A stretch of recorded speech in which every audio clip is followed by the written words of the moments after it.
Hello guys, welcome to rich in Canada YouTube channel.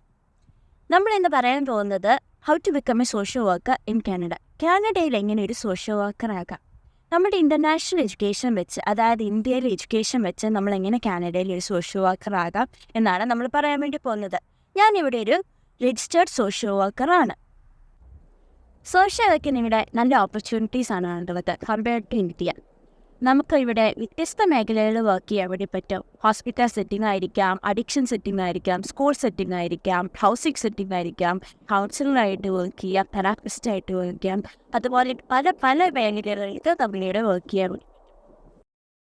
Social work ഇവിടെ ഒരു regulated പ്രൊഫഷനാണ്. അതുകൊണ്ട് തന്നെ സോഷ്യൽ വർക്കിൽ രജിസ്ട്രേഷൻ ഇവിടെ ഭയങ്കര ഇമ്പോർട്ടൻ്റ് ആണ്. എന്നാൽ മാത്രമേ നമുക്കൊരു സോഷ്യൽ വർക്ക് ജോബിലേക്ക് കയറാൻ വേണ്ടി പറ്റും. കാനഡയിൽ എങ്ങനെ ഒരു രജിസ്റ്റേർഡ് സോഷ്യൽ വർക്കർ ആകാം എന്നുള്ള കാര്യങ്ങളാണ് നമ്മളിനി പറയാൻ വേണ്ടി പോകുന്നത്.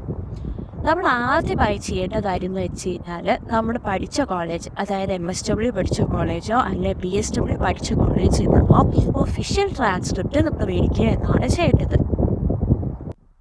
ഞാൻ നാട്ടിൽ രാജഗിരി കോളേജിൽ നിന്നാണ് MSW പഠിച്ചത്. ഞാൻ ആദ്യമായിട്ട് അവിടെ ചെയ്തതെന്ന് വെച്ച് കഴിഞ്ഞാൽ, ഒഫീഷ്യൽ ട്രാൻസ്ക്രിപ്റ്റ് കിട്ടാൻ വേണ്ടി ഞാൻ അവർക്ക് മെയിൽ അയച്ചു. അന്നേരം അവരെനിക്ക് റിപ്ലൈ ആയിട്ട് ഒഫീഷ്യൽ ട്രാൻസ്ക്രിപ്റ്റിൻ്റെ മോഡൽ അയച്ചു തന്നു.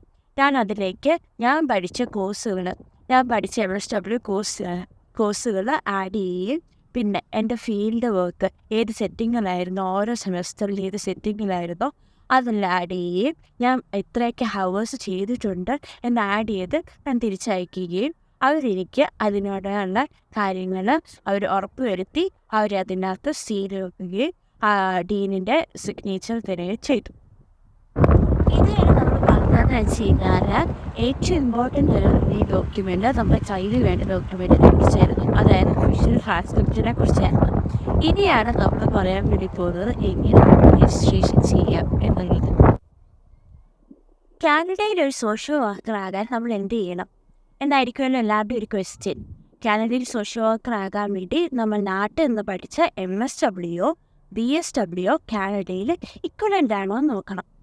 നമ്മൾ പഠിച്ച എഡ്യൂക്കേഷൻ കാനഡയിൽ ഇക്വലൻ്റ് ആണോ എന്ന് നോക്കുന്നത് Canadian Association of Social Workers എന്ന് പറയുന്ന ബോഡിയാണ്, അതായത് CASW ആണ് നോക്കുന്നത്. Body in Ontario Canadian Association of Social Workers ആണ്. പിന്നെ ആൽബർട്ടയിൽ Alberta College of Social Workers ആണ്. ഈ ഇക്വലൻസി എല്ലാം കിട്ടിക്കഴിഞ്ഞിട്ടുള്ള സെക്കൻഡ് സ്റ്റെപ്പാണ് നമ്മളുടെ സോഷ്യൽ വർക്ക് രജിസ്ട്രേഷൻ. അത് നമുക്ക് പിന്നെ സംസാരിക്കാം. നമ്മളിപ്പം സംസാരിക്കാൻ വേണ്ടി പോകുന്നത് CASW അതിൻ്റെ പ്രൊസീജിയേഴ്സ് എങ്ങനെയൊക്കെ സ്റ്റെപ്പ് ബൈ സ്റ്റെപ്പ് നമ്മൾ പറയാൻ വേണ്ടി പോകുന്നത്. CASW ചെയ്യാൻ വേണ്ടി 3 പാർട്ടുകളാണുള്ളത്.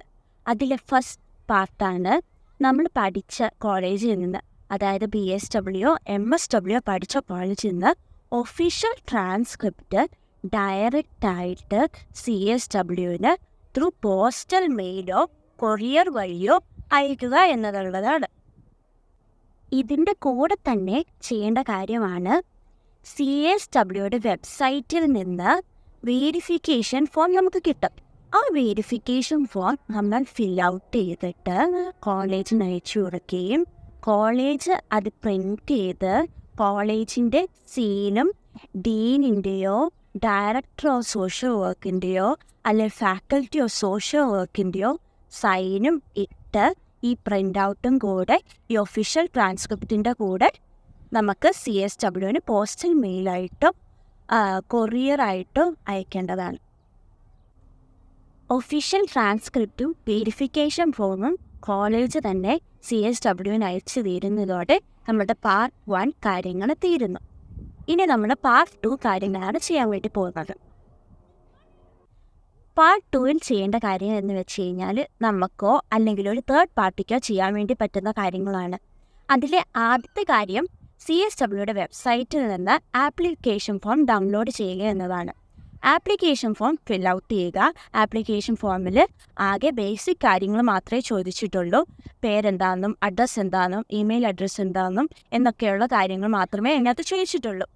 അതിൽ രണ്ടാമതായി ചെയ്യേണ്ട കാര്യം എന്ന് വെച്ച് കഴിഞ്ഞാൽ, നമ്മുടെ കോഴ്സ് ഡിസ്ക്രിപ്ഷൻ, അതായത് നമ്മൾ പഠിച്ച കോളേജിൽ നിന്ന് നമ്മളുടെ സിലബസ് കളക്ട് ചെയ്യുന്നുള്ളതാണ്. അതിൽ MSW പഠിച്ചതാകാം, BSW പഠിച്ച കോളേജിൽ നിന്ന് നമ്മളുടെ സിലബസ് കളക്ട് ചെയ്യുക എന്നുള്ള കാര്യങ്ങൾ ചെയ്യുക രണ്ടാമതായിട്ട്. മൂന്നാമതായി നമ്മൾ ചെയ്യേണ്ട കാര്യം എന്ന് വെച്ച് കഴിഞ്ഞാൽ സോഷ്യൽ വർക്ക് ഫീൽഡ് പ്രാക്ടീസ് ഡിസ്ക്രിപ്ഷനാണ്. Social work field practice description എന്ന് ഉദ്ദേശിക്കുന്നത് കൊണ്ട് നമ്മൾ അതിനകത്ത് ചെയ്യേണ്ട കാര്യം എന്ന് വെച്ച് കഴിഞ്ഞാൽ നമ്മൾ ഏത് ടൈപ്പ് ഓഫ് സെറ്റിങ്ങിലാണ് ഫീൽഡ് ചെയ്തത്, എത്ര ഹവേഴ്സ് നമ്മൾ കംപ്ലീറ്റ് ചെയ്തു, നമുക്ക് ഒരു ജനറൽ ഡിസ്ക്രിപ്ഷൻ അതിനകത്ത് എഴുതാൻ വേണ്ടി പറ്റണം. നമ്മൾ എന്തൊക്കെയാണ് അതിനകത്ത് ചെയ്തത്, ആ ഫീൽഡിൽ എന്തൊക്കെയാണ് നമ്മൾ ചെയ്തത് എന്ന് നോക്കണം. പിന്നെ അതുകൂടാതെ നമ്മുടെ മെത്തേഡ് ഓഫ് സൂപ്പർവിഷൻ എന്തായിരുന്നു, പിന്നെ അതുകൂടാതെ നമ്മൾ ചെയ്യേണ്ട കാര്യം എന്ന് വെച്ച് കഴിഞ്ഞാൽ നമുക്ക് എന്ത് ഇവാലുവേഷനാണ് ഏജൻസിയും തന്നത്, പിന്നെ യൂണിവേഴ്സിറ്റിയുടെ വകയും എന്തൊക്കെ ഇവാലുവേഷൻസാണ് കിട്ടിയത് എന്നുള്ള കാര്യങ്ങളാണ് ഫീൽഡ് പ്രാക്ടീസ് ഡിസ്ക്രിപ്ഷനിൽ നമ്മൾ എഴുതേണ്ടത്. പിന്നെ അതിൽ നോക്കേണ്ട ഒരു കാര്യം എന്ന് വെച്ച് കഴിഞ്ഞാൽ ഇത് പ്യുവർലി അക്കാഡമിക് ബേസ് മാത്രമാണ്. നമ്മൾ ഇത് കഴിഞ്ഞ് ചെയ്ത ജോലികളോ അല്ലെങ്കിൽ വോളണ്ടിയറായിട്ട് ചെയ്ത വോളണ്ടിയറിങ് എക്സ്പീരിയൻസുകളോ ഇതിനകത്ത് ഇൻക്ലൂഡ് ചെയ്യാൻ പാടുള്ളതല്ല. നാലാമതായി നമ്മൾ ചെയ്യേണ്ട കാര്യം എന്ന് വെച്ച് കഴിഞ്ഞാൽ CSWയുടെ ആപ്ലിക്കേഷൻ ഫീസ് അടയ്ക്കുക എന്നതാണ്. കനേഡിയൻ ഡോളേഴ്സായ $395 നമ്മൾ ആപ്ലിക്കേഷൻ ഫീസായി അടയ്ക്കേണ്ടത്. നമുക്കത് പേപ്പാൽ വഴിയാണ് ചെയ്യാൻ വേണ്ടി പറ്റുന്നത്. പേപ്പാൽ വഴി അടച്ചു കഴിഞ്ഞിട്ട് അതിൻ്റെ റെസിപ്റ്റോ സ്ക്രീൻഷോട്ടോ എടുത്തു വെക്കാൻ വേണ്ടി പ്രത്യേകമായിട്ട് ശ്രദ്ധിക്കണം. അത് ഇതിൻ്റെ കൂടെ ഇൻക്ലൂഡ് ചെയ്യാനുള്ള കാര്യമാണ്. അഞ്ചാമതായി ചെയ്യേണ്ട കാര്യം എന്ന് വെച്ച് കഴിഞ്ഞാൽ CSWയുടെ വെബ്സൈറ്റിൽ നിന്ന് ഡോക്യുമെൻറ്റ് ചെക്ക് ലിസ്റ്റ് എന്ന് പറയുന്ന ഫോം നമ്മൾ ഡൗൺലോഡ് ചെയ്യുക, അത് ഫിൽ ഔട്ട് ചെയ്യുക എന്നതാണ്.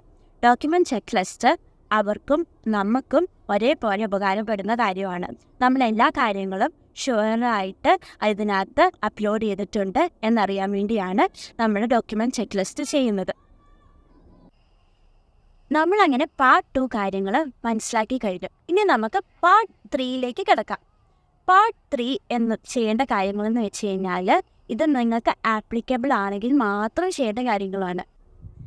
അതിലാദ്യമായിട്ട് ചെയ്യേണ്ട കാര്യം എന്ന് വെച്ച് കഴിഞ്ഞാൽ നമ്മൾ സെക്കൻഡറി ക്രെഡൻഷ്യൽസ് ചെയ്യുക എന്നതാണ്. സെക്കൻഡറി ക്രെഡൻഷ്യൽസ് എന്ന് ഉദ്ദേശിച്ച് കഴിഞ്ഞാൽ നമ്മൾ MSW പഠിച്ചപ്പം അതിന് മുൻപ് പഠിച്ചത് നമ്മൾ അൺറിലേറ്റഡ് ആയിട്ടുള്ള ഡിസിപ്ലിൻസിൽ നിന്നാണ് പഠിച്ചതെങ്കിൽ നമ്മൾ അതിൻ്റെ കോഴ്സ് ഡിസ്ക്രിപ്ഷനും ഒഫീഷ്യൽ ട്രാൻസ്ക്രിപ്റ്റും കളക്ട് ചെയ്യുക. എന്ന് വെച്ച് കഴിഞ്ഞാൽ നമ്മളിപ്പം BA ഇംഗ്ലീഷോ BA മാത്സോ അല്ലെങ്കിൽ വേറെ ഏതെങ്കിലും അൺറിലേറ്റഡ് ഡിസിപ്ലിൻ നിന്നാണ് പഠിച്ചതെങ്കിൽ അതിൻ്റെ ഒഫീഷ്യൽ ട്രാൻസ്ക്രിപ്റ്റും കോഴ്സ് ഡിസ്ക്രിപ്ഷനും കോളേജിൽ നിന്ന് കളക്ട് ചെയ്യുക എന്നാണ് ചെയ്യേണ്ടത്. നമ്മൾ രണ്ടാമതായി ചെയ്യേണ്ട കാര്യം എന്ന് വെച്ച് കഴിഞ്ഞാൽ സപ്പോർട്ടിംഗ് ഡോക്യുമെൻറ്റ്സ് സബ്മിറ്റ് ചെയ്യുക എന്നുള്ളതാണ്.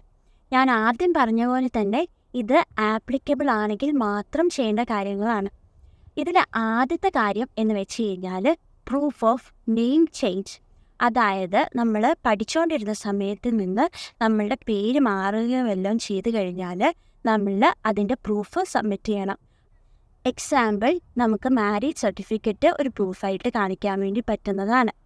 പിന്നെ രണ്ടാമതായി നമ്മൾ ചെയ്യേണ്ട കാര്യം എന്ന് വെച്ച് കഴിഞ്ഞാൽ നമ്മളുടെ റിസർച്ച് പേപ്പറിൻ്റെയോ തീസിസിൻ്റെയോ ടൈറ്റിലും അബ്സ്ട്രാക്റ്റും ഇതിൽ അപ്ലോഡ് ചെയ്യാൻ വേണ്ടി പറ്റുന്ന കാര്യമാണ്.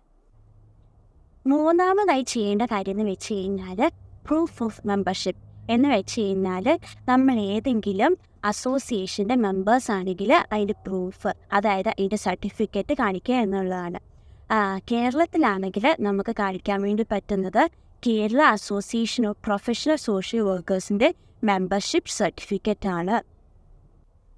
നാലാമതായി ചെയ്യേണ്ട കാര്യം എന്ന് വെച്ച് കഴിഞ്ഞാൽ copy of social work certificate or diploma obtained. അതായത് ഇത്രയുള്ള കാര്യം, നമ്മുടെ മാർക്ക് ഷീറ്റ് അപ്ലോഡ് ചെയ്യുക, അതിൻ്റെ കോപ്പി മാത്രം അപ്ലോഡ് ചെയ്യുക. അവസാനമായിട്ട് പാർട്ട് 3യിൽ ചെയ്യേണ്ട കാര്യം എന്ന് വെച്ച് കഴിഞ്ഞാൽ വേവർ ഫോം. CSWയുടെ വെബ്സൈറ്റിൽ നിന്ന് തന്നെ വേവർ ഫോം ഡൗൺലോഡ് ചെയ്യുക. വേവർ ഫോം എന്നുകൊണ്ട് ഉദ്ദേശിക്കുന്നത് നമ്മൾ സോഷ്യൽ വർക്ക് പ്രാക്ടീസ് ചെയ്യാൻ ഉദ്ദേശിക്കുന്ന പ്രൊവിൻസ് ഏതാണോ പ്രൊവിൻസിൻ്റെ പേര് എഴുതുക. അതായത് ഒണ്ടാരിയോ ആണെങ്കിൽ ഒണ്ടാരിയോ എന്ന് എഴുതുക.